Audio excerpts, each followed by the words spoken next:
평소에 많은 공을 쌓으면 그 공으로 인해서 우리의 삶이 평안할까요?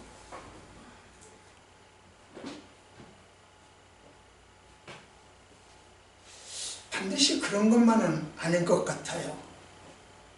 예를 들면 이순신 장군 참 공이 많잖아요. 그가 세운 공만큼이나 핍박과 어려움도 당했죠. 또 6.25의 영웅이라고 알려진 백선엽 장군, 내가 등을 보이거들랑 나를 쏴 죽여라. 후퇴하면 쏴 죽이라 소리죠. 도망가면. 그런 영웅도 국립묘지 안장에 문제가 있었죠. 이러보건대 어떤 사람의 공을 환하게 빛을 발하려면 무엇보다도 본인의 문제겠죠. 공을 잘 관리하는 본인의 문제이기도 하겠습니다. 그러나 아모스가 오늘 이야기한 대로 오직 공의가 법같이, 정의가 하수같이 그렇게 흘러가야 되겠죠. 그런 사회, 그런 국가, 그런 교회, 그런 직장만이 공이 흘러갈 수 있다고 빛을 발한다고 생각합니다. 그렇다면 오늘날 우리가 살고 있는 사회는 공이 빛나는 사회일까요? 여러분 직장과 우리 교회와 사회, 우리나라는 그렇다고 생각하십니까? 옳은 것만 빛을 발하고 옳지 않은 것은 빛을 발하지 못한다. 또 옳은 것은 반드시 환하게 빛을 발한다. 그렇게 생각이 되어지십니까?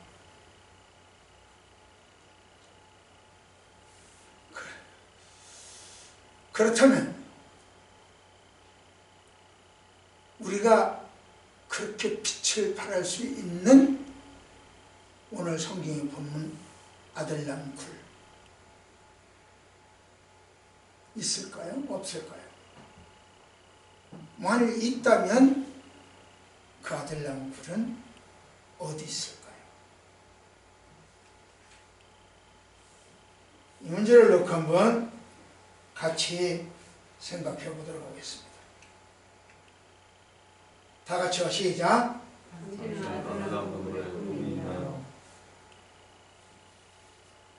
우리에게는 아둘람 굴의 꿈이 있습니다. 할까요? 시작.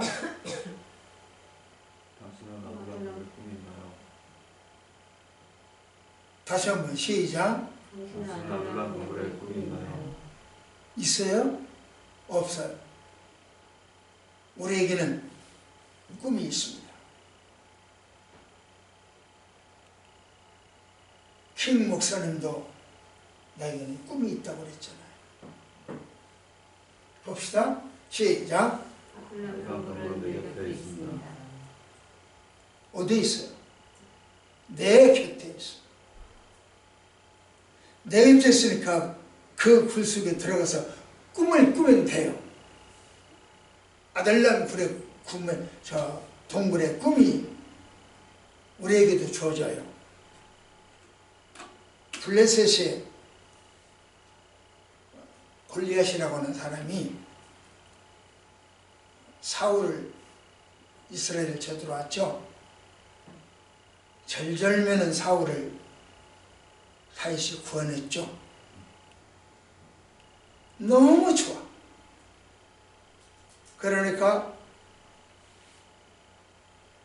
이스라엘의 총사령관이었던 아브넬이라고 하는 사람이 직접 자기가 다윗을 데리고 사울에게 갑니다.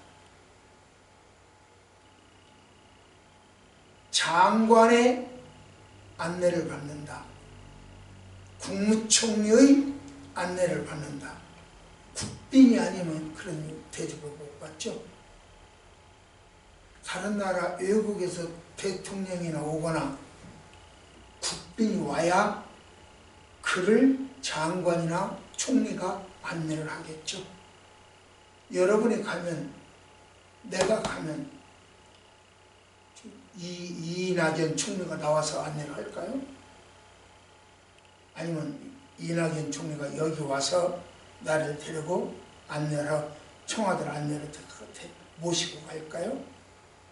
다윗은 지난 시간에 이야기한 대로 목동이요. 아버지로부터도 인정 못 받은 목동이야. 12살이야. 꼬맹이야. 자기 형들도 이 다윗에게 별로야.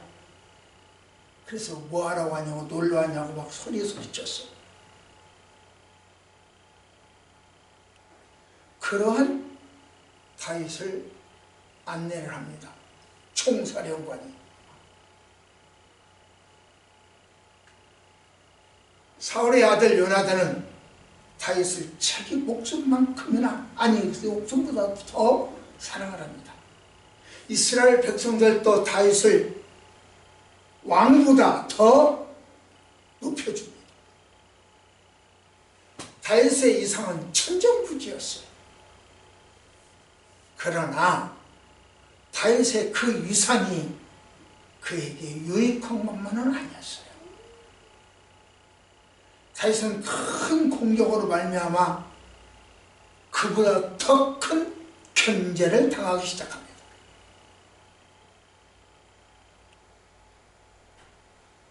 다윗은 사울의 딸을 미가엘을 사랑하기도 했죠. 총사령관 안내를 받아가지고 사울 옆으로 가게 됐으니 사울의 딸도 자주 만났겠죠. 그러다 보니 정도 들었을 거고. 그래서 참 연모를 하고 있었죠. 그러나 사울은 다윗을 죽여 없애버릴 방법으로 둘을 자기 딸하고 결혼을 시키죠. 그러자 견디다 못해서 사울의 사위로 사는 것이 너무 힘들어. 그리고 그의 견제를 받는 것이 너무 힘들어. 아예 직설적으로 창을 던져 죽이려고 해요. 그래서 노비라고 하는 땅으로 도망해 갑니다. 거기서도 영케 사울의 신복을 만나게 됩니다. 아하, 여기도 오래 있을 때 못 되겠구나. 그리고 도액이라고 하는 사람인데 여기도 오래 있을 때 못 되겠다. 그래서 도망갑니다. 그래서 어디로 가냐면 가드 왕 아기스에게 도망갑니다. 이처럼 자기 공이 인정받기 위해서는 그 국가, 그 사회, 그 회사, 그 교회 홍법이 흘러야 돼요. 정의가 하수같이 흘러야 돼요. 그런데 우리 사회는요, 동성애가 정당한 지지를 받는 사회가 되어버렸어요. 이단을 향하여 이단이다 라고 하면 감옥에 보내겠대요. 다른 종교에는 구원이 없다 하거나 하나님께 나와서 예배 드리면 법정에 세우겠대요. 그런 나라가 되어가고 있어요. 이게 공법이 물같이, 정의가 하수같이 흐르는 사회인가? 누가 이런 나라를 만들었느냐? 따지고 보면 내 책임. 내가 개떡같이 살았고 말하는 것은 말은 기가 막히게 잘해. 이론은 참 좋아. 실천이 없어. 그러니까 에이 손가락질해. 오늘 권사님 기도해도 그랬죠. 내 스스로 잘못해서 그렇게 됐어. 그리고는 자유, 인권이라고 하는 미명 아래 우리는 스스로 선택을 했어요. 내가 개떡같이 살아갔고 나의 선택도 개떡같았어. 그 결과 그 대가는 고스란히 부메랑으로 돌아오고 있어요. 같이 읽습니다. 시작.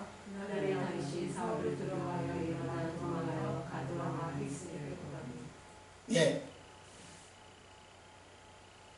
가드는요, 다윗이 울며 떨려 쳐 죽였던 골리앗의 고향입니다.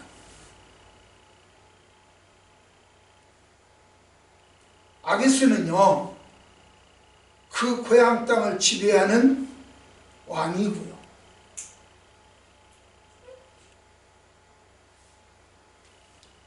엘리 제사장 때 법궤를 뺏겼었죠, 블레셋한테. 그때 이 가드지에게 갖다 놨어요. 그러니까 독종이 번졌죠.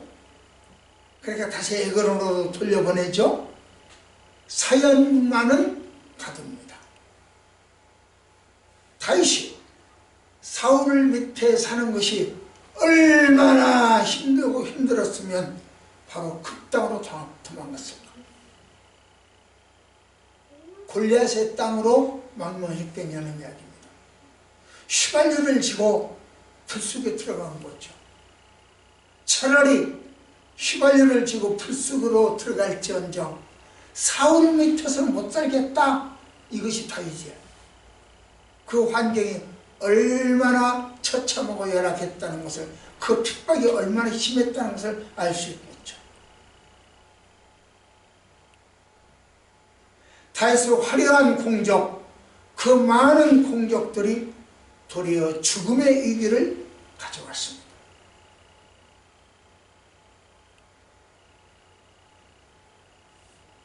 우리나라 정치인들 보세요. 화려하게 공적을 많이 세우려고 쌓으려고 많이 세웠지만 결국은 청계, 안양 그리고 딱 들락날락 하더라고요. 화려한 공이, 지금 오늘 이 시간도 화려한 공을 쌓기 위해서 많은 노력을 하는 사람들도 서울구치소, 안양교도소 들락날락 할지 않을지 과거 역사를 보면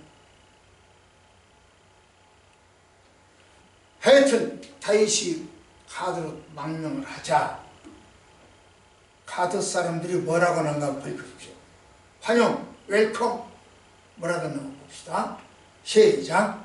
이는 당대와 하시니까 우리가 17명 이스라엘을 노래하여 이르되 사울이 주의들을 천천히요 다윗은 만만히로다 하지 않으니까.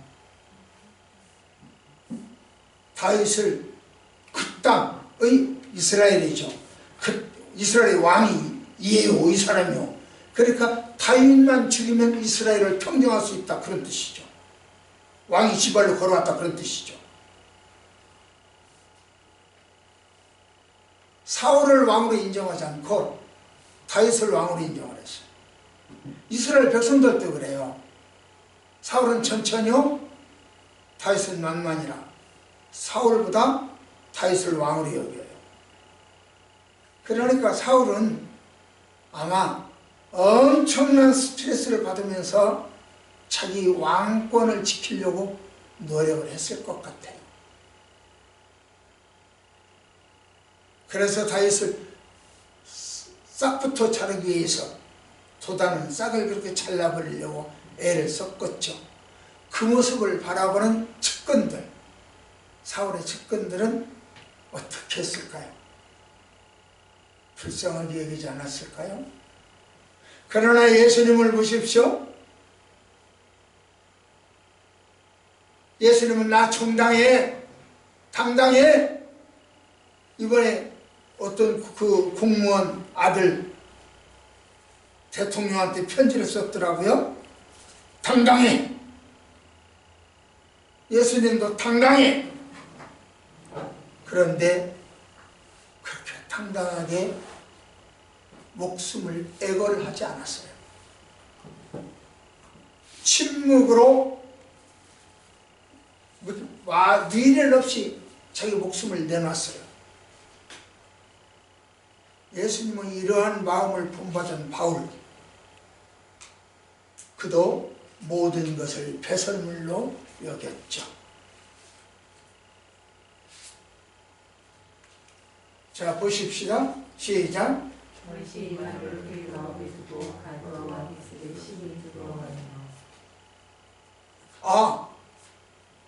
그 블레셋 사람들이, 가드 사람들이 저 녀석, 우리 장군 블레셋을 죽인 녀석이요,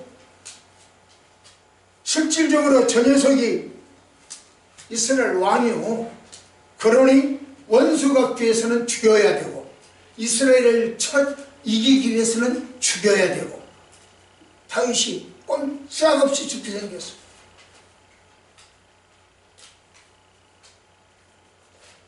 그러자 다윗은 살고 싶었어. 볼까요? 시작.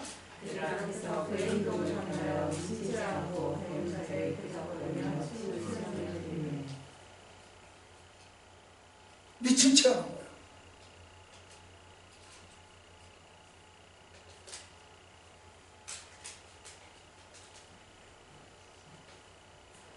정상이 아니라고.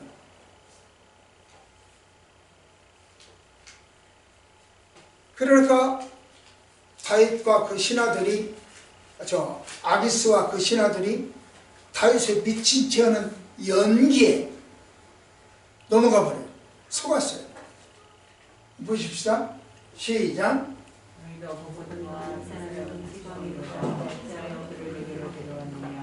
내게 미치고 너는 가에서 너희가 이자를 데려다가 내 앞에서 미친 짓을 하게 하느냐. 이자가 어찌 내 뒤에 되어오겠느냐 하니라. 다윗은요, 아주 속여먹기로 작정을 하고 연기를 했어요. 신천지 추수꾼들이요, 속여먹기로 작정을 하고 교회에 들어온 것하고 똑같아요. 죽을까 봐서 죽지 않으려고 연기를 했어요. 삶에 대한 애착, 다윗이 삶에 대한 애착을 가진 것, 추수꾼들이 자기 잘 살려고, 자기 빼가야 자기 천국 가거든요. 14만 4천에 들어서 천국 가거든요. 그러니까 자기 잘 살려고 남의 교회에 와서 빼갔죠. 유혹했죠. 미혹했죠. 그리고 그 대가를 톡톡하게 받았죠. 그런 죄 지은 대가를. 기독교가 개떡같이 살았던 죄의 대가를 지금 톡톡하게 받고 있는 것과 같이 신천지가 추수꾼으로 죄진 죄를 톡톡하게 받았죠. 죄의 싹은 반드시 와요. 지난 2월 이만희 씨는 기자회견 때 2번이나 큰일을 하면서 읍수했죠. 용서를 구했죠. 여기서 한 가지 물어봅시다. 이만희 씨가 읍수한 것을 놓고 한번 생각을 해보자고요. 자기 살고 싶어서 미치광이 노릇을 했던 다윗, 자기 살고 싶어서 국민들에게 읍수를 했던 이만희 뭐가 달라요? 그게 그거 아닌가요?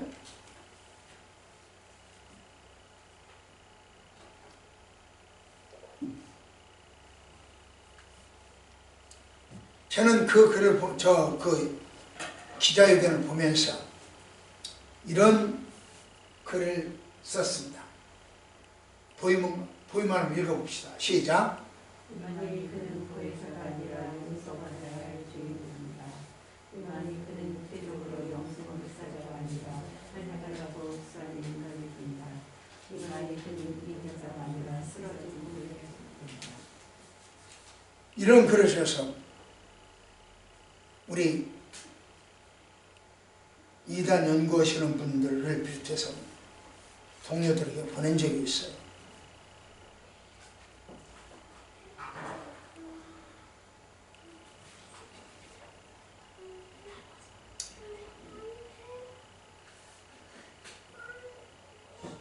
그러면 다윗이 연기한 것처럼 나도 연기했다. 이만희 씨가 이렇게 말할 수 있을까요? 그렇게 말한다면 엄청난 문제가 생겨요. 왜? 국민을 기만한 죄 벗어날 수 없죠. 진실한 사죄가 아니고 국민의 죄라 속이기 위해서 연기했다면 문제가 큰 거죠. 또 하나, 신학적으로도 자기네 신천지 신학적으로도 문제가 돼요. 신천지 신학은 이 사람은 죽지 않고 영생 불사한대요. 이만희는 죽지 않고 영원히 산다. 육체적으로 영원히 산다. 그렇게 하기로 해요. 그리고 나는 보혜사다. 이렇게 돼 있어요. 그러면 신이잖아요. 영원히 죽지 않는 건 신이죠. 보혜사도 신이고, 신이 인간에게 살려주세요 하고 무릎을 꿇힐 수 있어요?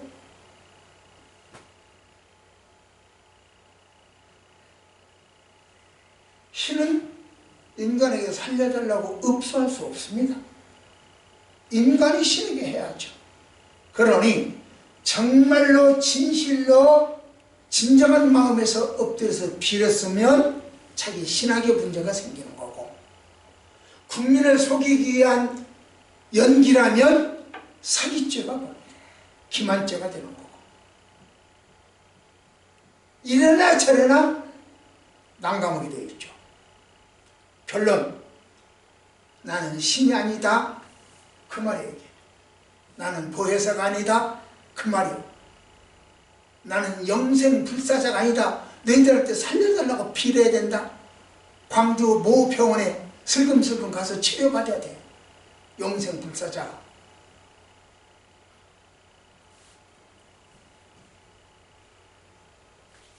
광주는 신천지가 꽉 잡고 있거든요.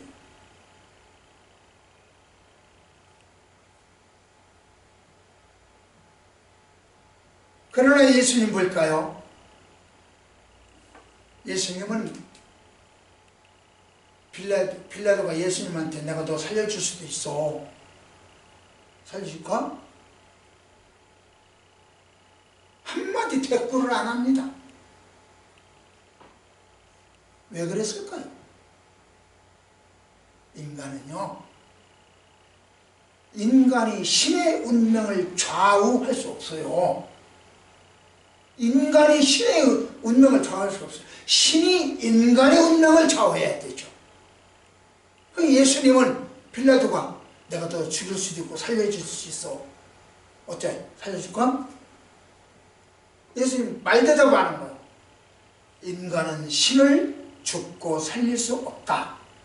말대답을 같이 없는 거예요. 대답을 안 했어요.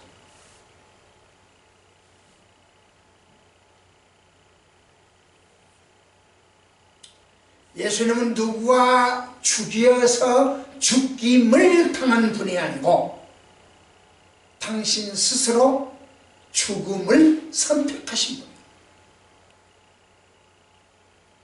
자칭 보혜사라고 하는 이 사람의 죄까지도 용서하기 위해서 피를 흘리신 거예요. 여러분, 이게 저하거들랑 즉각 엎드리십시오. 교만하지 마십시오. 자기 방법, 자기 지혜, 자기 논리 포기하세요. 예수 믿는 것은 포기입니다. 자기를 포기하고 그분에게 의존하는 것이 믿는 거예요. 포기하세요. 이론 내세우지 마세요.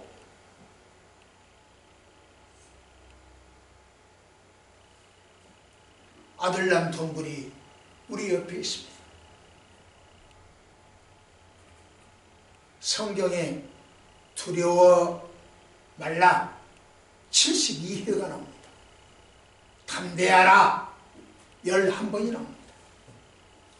다윗이 아기스 앞에서 연기할 때 나 실패하면 어떡하지? 저거 안 속으면 어떡하지? 그런 근심과 염려와 두려움이 있었다고 한다면 연기 못했죠. 나 이 연기를 통해서 하나님은 반드시 반전의 기회를 주실 거야 믿었기 때문에 완벽한 연기를 할 수 있었던 거예요.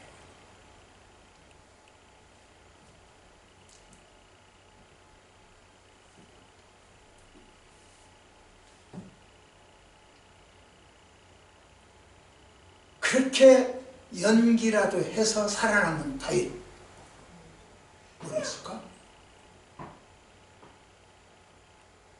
살아남은 다윗은 뭐 했을까요? 그리고 살았으니까 뭘 해야 될 거 아니에요. 그렇게 해서 겨우 살았으니까. 봅시다. 시작. 뭘 했을까?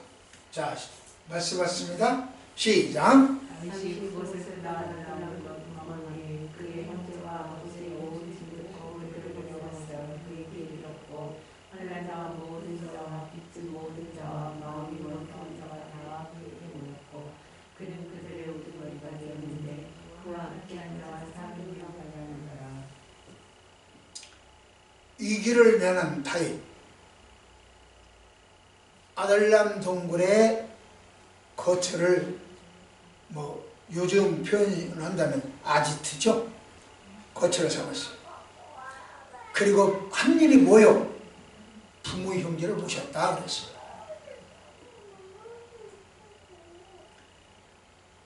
죽을 고비를 넘겨서 받은 그 아등바등 만들어낸 작은 동굴,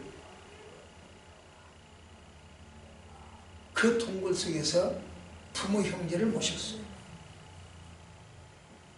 사실 다윗의 가정은요, 우에 있는 가정은 아니었어요. 우애가 돈독한 가정은 아니었어요. 아까도 말씀드렸고 지난주에 말씀드렸죠. 다윗은 아버지로부터 배제당했고 형제들로부터 배제당했어요. 그러니 다윗은 아들람 동굴의 아지트를 정했을 때 자기 부모 형제들 안 돌아봐도 별 문제가 없어. 그럼에도 불구하고 모셔드렸어요. 그러자 400여 명의 사회적 약자들이 몰려들었죠. 이러보건대 다윗의 아굴람 동굴은 효도하는 가정원이 되었고 약자의 안식처가 되었고 나그네의 쉼터가 되었죠. 열악한 환경이 효도하는 가정, 약자의 안식처, 나그네의 쉼터가 되었습니다. 아굴람 동굴에서 다윗은 약자들을 어떻게 사랑해야 되겠구나 하는 사랑의 방법을 배웠어요. 우는 자들과 함께 울고 억울한 자를 위로하고 슬퍼하는 자들과 함께 슬퍼하면서 왕으로 소위 어떻게 통치하면 좋을까 통치 훈련을 받았어요. 모세가 미디안 광야에서 훈련 받았던 것처럼 다윗은 아둘람 동굴에서 훈련을 받았어요.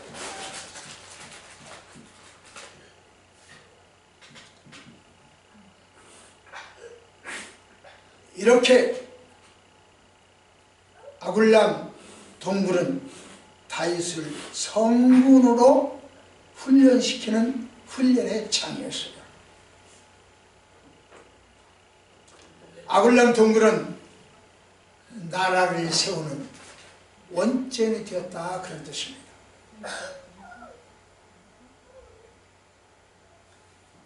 애굽의 이스라엘 백성들은 가나안을 꿈꿨죠. 그 꿈으로 살아왔어요.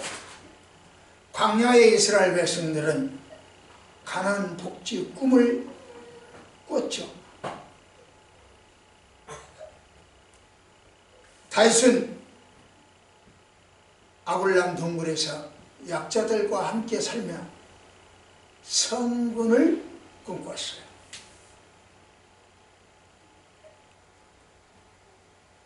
우리가 살아가는 현실도 아둘람 동굴처럼 열악하기는 마찬가지입니다. 이리 가면 사울이 기다리고 저리 가면 아기스가 기다리고 앞으로 가면 코로나가 기다리고 뒤로 가면 인권을 빙자한 마소가 기다리고 있습니다. 그럼에도 우리는 꿈을 꿔야 합니다. 우리는 꿈을 키워야 합니다. 다윗의 아둘람 동굴의 꿈과 예수님의 겟세마네 꿈처럼 열악한 현실이라고 할지라도 하나님이 주신 꿈을 키워야 합니다. 그래서 기득권이나 기존의 것을 버리고 새로운 것을 받아들일 줄도 알아야 합니다. 그 과정이 바로 성장이고 그 과정이 바로 자람, 성숙이란 말이에요. 삶의 목적은 무엇을 잘한다, 굉장히 잘한다, 잘하는 것이 아니라 성장하는 것이 삶의 목적이에요.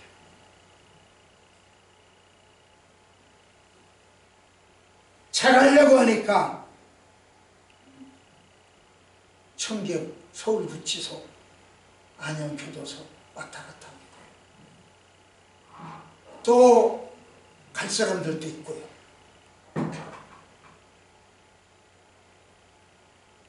잘하려고 하지 말고 성장하려고.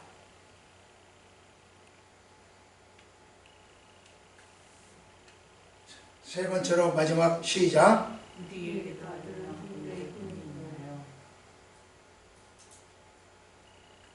이스라엘 백성들에게 애굽의 고난이 없었다면 여호와를 찾지 않았고 가나안도 원하지 않았겠죠. 광야에 40년 훈련이 없었다면 가나안 복지에 적응하지 못했을 거예요.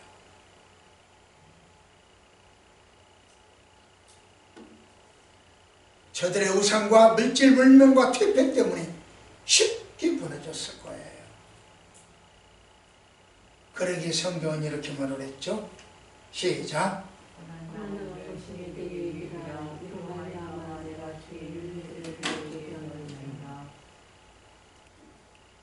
그런 점에서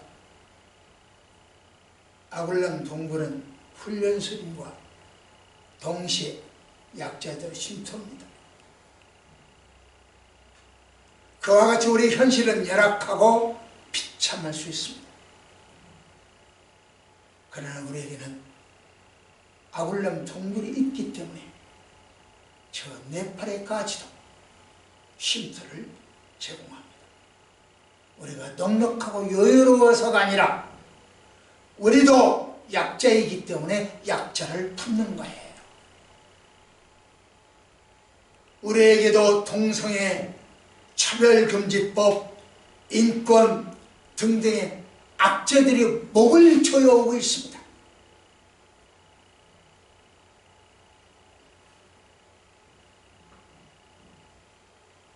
그래서 희망이 없어 보이고 포기 상태가 되어가고 있습니다. 우리 한국교회 몇 개월 대면 예배 피해줬죠. 저 못하게 했죠. 모르긴 해도 대면 예배를 실시한다 하더라도 옛날처럼 그렇게 많은 숫자가 모여들진 않을 겁니다. 제가 한번 그런 표현을 했죠. 지금 이 기간에 털털 털어서 알곡을 찾는 시간이라. 죽정이는 다 이런저런 이유로 대면 예배를 피하고 비대면 예배로 드린다고 아마 집에서 하겠다고 할 겁니다.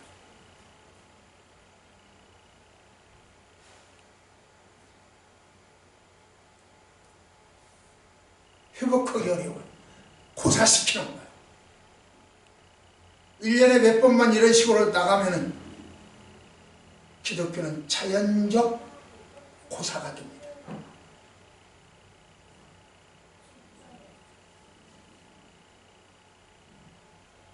교회는 고사되어가고 있고 하나님은 우리를 떠난 것처럼 보입니다.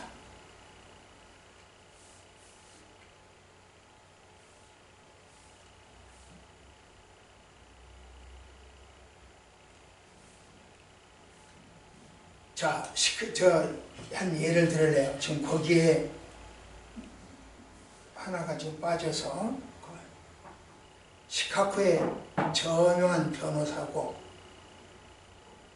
의대 법리학 교수고 신학교 이사고 운영위원이었던 또 그 사람 모디 전도자였죠. 이분을 적극 협력하고 후원했던 사람 호레시오 스페포드라고 하는 분이 계세요. 이분이 1871년 로마의 대화재처럼 시카고에 큰 화재가 있었어요. 뭐 지금은 울산에 화재가 있죠. 또 남대문 시장도 한번 그렇게 큰 화재가 났었죠. 그리고 화재가 있었어요. 그래서 이 스페푸드 자기 집 전 재산 싹 타버렸고 그분이 나가던 교회도 다 타버렸어요. 이번은 얼마의 은행에다 놔줬던 또 이런저런 돈들 뚝 긁어 모아서 자기 집을 다시 만들지 않았어요. 그 돈 가지고 교회를 다시 건축하는 데 노력을 했어요. 집도 없이 고생을 하다 보니 사모님이 병약하게 됐어요. 그래서 집안 식구들이 딸이 넷인데 네 식구 집안 식구들 다 데리고 유럽에 가서 좀 잠깐 쉬어오자. 우리말로 여행이죠. 좀 쉬어오자. 쉬고 가자. 너희들 그런데 교일이 너무 바빠. 또 다른 일이 바빠. 그러니까 나는 조금 늦게 갈 테니까 너희들 먼저 가라 해서 부인하고 딸 넷을 보냈어요. 그런데 이 배가 대서양을 지나가다가 저도 한번 대서양을 배를 타봤는데 흔들려요. 많이 큰 배가 흔들려요. 근데 그 당시에는 그렇게 큰 배가 없잖아요. 그런데 거기 가서 대서양 거기서 다른 배와 충돌을 했어요. 1873년 11월 15일 새벽 2시 배가 침몰하면서 승객 226명이 죽었어요. 이 스태포드 부인도 눈을 떠보니 병원에 있어. 의식을 잃었다가 구조대원들이 와서 거기다가 병원에서 해서 겨우 산 거예요. 스태포드가 그 소식을 듣고 부인을 데리러 갑니다. 그런데 그 바다를 대서양을 건너가는 동안 이야기를 선장이 말합니다. 선생님, 바로 이 해역에서 사고를 당했습니다. 그러니까 그 바다를 포기가 싫어. 그래서는 다시 침필로 들어갑니다. 밤새껏 몸부림치면서 기도를 합니다. 왜 나에게 이런 고통을 주십니까? 내가 뭘 어떻게 해야 되겠습니까? 그랬더니 번쩍 하나님이 주시는 음성 떠오르는 말씀이 있어요. 시작. 그는 달려와서 그를 맞아 이르기를 너는 평안하냐 내 가족이 평안하냐 아이가 평안하냐 하라 하더니 여인이 대답하되 평안하다. 이거 보세요. 이 짧은 한 절 속에 평안이라고 하는 말이 4번 들어갑니다. 평안할 상황이 아니에요. 그런데 평안을 4번이나 하고 그러면서 이 여인도 엘사가 하는 말 평안을 그대로 순종합니다. 받아들여요. 이 여인은 평안할 상황이, 평안을 받아들일 입장이 못 돼요. 아들 하나 겨우 기다려서 기도받고 태어났는데 그 아들이 죽어버렸으니 평안이요? 자기 마음과는 전혀 달라요. 그래도 평안을 받아들여요. 목사가 평안이라고 표현을 받아들여요. 목사가 안 된다고 그러니까 안 되는 것도 받아들여요. 자기 생각과는 달라요. 받아들여요. 그게 순리, 그게 믿음이요. 그 사람이 복을 받아요. 자기 생각 고집 부려야 복 못 받아요. 그게 믿음 아니에요. 철학은 되고 신념은 될지언정 믿음은 아니에요.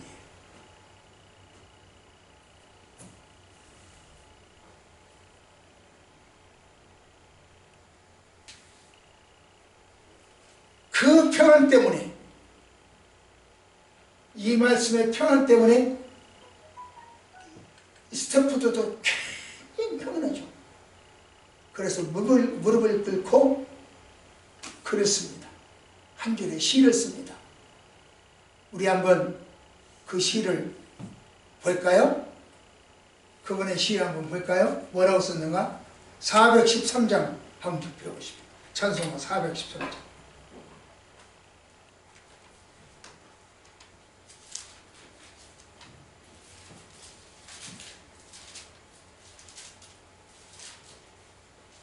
일절 한번 읽어봅시다. 시작. 인생의 사랑에 신선하여 이래선 찬양하는 반갑으니 큰 풍파가 무섭고 어렵지 나의 영혼을 평안하다. 내 영혼 이게 그분의 시예요. 자기 가는 길이 험해. 하나님 왜 이래요? 왜 나에게 이런 고통을 줘요?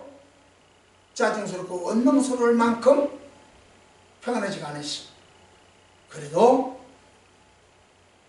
큰 풍파를 무서워 어려웠든지 영혼은 편안하대. 환경은 편안하지 않지만 영혼은 편안하대.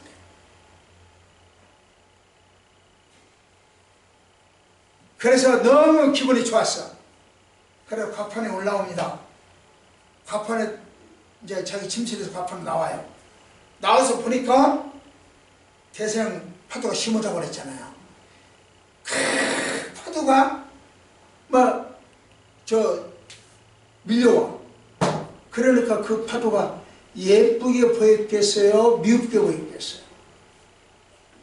내 딸을 삼켜버린, 4명의 내 딸을 삼켜버린 저 파도가 다시 보니 미워. 꼭 마귀가 우는 사자처럼 입을 벌리고 자기를 침범으로 오는 것 같아. 너무 힘들어. 또 그것도 견디가. 그래서 다시 글을 쓰기 시작합니다. 2절입니다. 시작. 마귀는 우리를 숨기려고 권고하려 하면서 수는 우리의 부담들이 끝내서 승리합니다. 이 믿음으로 또 승리하게 됩니다. 그러면서 자기 자신을 돌아보게 됩니다. 이제는 자기 자신을 돌아보니 너무너무 많은 죄가 있더라는 거죠. 그래서 바로 내가 죄인이구나 깨닫게 됩니다. 그래서 다시 시를 쓴 게 3절입니다. 시작.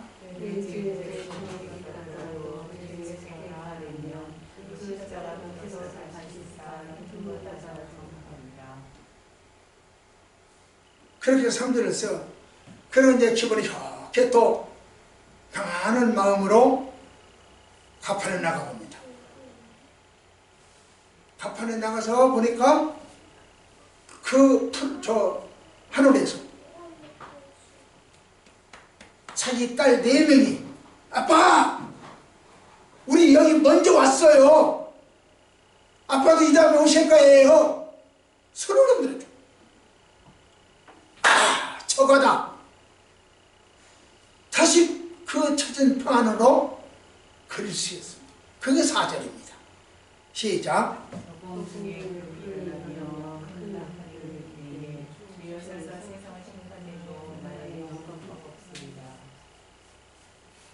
이렇게 모든 걸 잃었던 욥이 갑절의 은혜를 받았던 것처럼 스페포드 역시 자녀 2을 더 받았죠. 그래서 온 가족이 예루살렘으로 이사가 갔죠.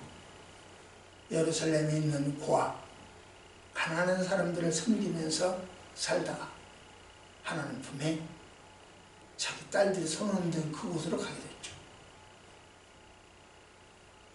말씀 받습니다. 시작. 평안은 너희에게 비치노니 곧 나의 평안은 너희에게 비치노라. 내가 너희에게 주는 것이 세상과 같지 않으라. 너희 마음에 근심하지 말고 두려워하지 말라. 예, 하나님은 평안을 주십니다. 하나님께서 우리에게도 아굴람 동굴에 평안을 주실 줄 믿습니다. 우리의 현실도 아굴람 동굴입니다. 예배는 코로나로 막혔고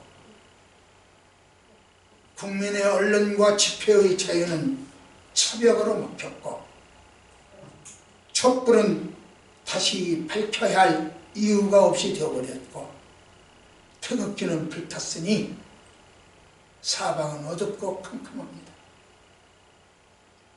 이제 우리는 뭘 해야 할까요? 우리가 할 수 있는 일이 무엇일까요? 한 가지 잊지는 맙시다. 아굴람 동굴은 다윗의 아굴람 동굴, 캄캄하고 어둡고 힘들었던 열악한 환경의 아굴람 동굴, 그것은 다윗의 새 나라를 태동하는 산실이었습니다. 우리의 현실이 아굴람 동굴 같지만 새로운 성장의 원점이 될 것입니다. 말씀을 맺겠습니다. 산후라면 여러 형태의 아픔이 있었습니다. 잘 하려고 해서 생기는 아픔도 있고요. 익숙한 것을 버려야 하는 아픔도 있고요. 내가 대학원까지 나올 때까지 배운 지식들을 버려야 하는, 철학도 버려야 하는, 40년, 50년, 60년 쌓아온 공적들도 버려야 하는 아픔도 있습니다. 그 아픔을 통해서 배우고 그 아픔을 통해서 성장하고 그 아픔을 통해서 성숙합니다. 어린아이를 키워보십시오. 아프면서 자라는 거예요. 이렇듯이 우리의 꿈도 깨지는 아픔이 있어요. 자기 생각이 깨지고 자기 철학이 깨지고 자기 악식이 깨져야 합니다. 그래야 꿈을 키울 수 있어요. 위대한 일을 하기 위해서 위대한 사람이 필요한 것이 아니고 위대한 일은 헌신하는 사람을 통해서 이루어집니다. 하나님은 아굴람 동굴에서 헌신하는 사람들을 찾습니다. 그분이 바로 여러분입니다. 우리에게는 아굴람 동굴에 꿈이 있습니다. 기도하십시다. 하나님 아버지, 다윗에게 아굴람 동굴에 꿈을 주셨던 것처럼 우리에게도 열악한 환경이지만 아굴람 동굴에 꿈을 주실 줄 믿습니다. 그 꿈 잘 키워 꽃을 피우고 열매 맺는 저희들 만들어 주옵소서. 예수님 이름으로 간절히 기도드리옵나이다. 아멘.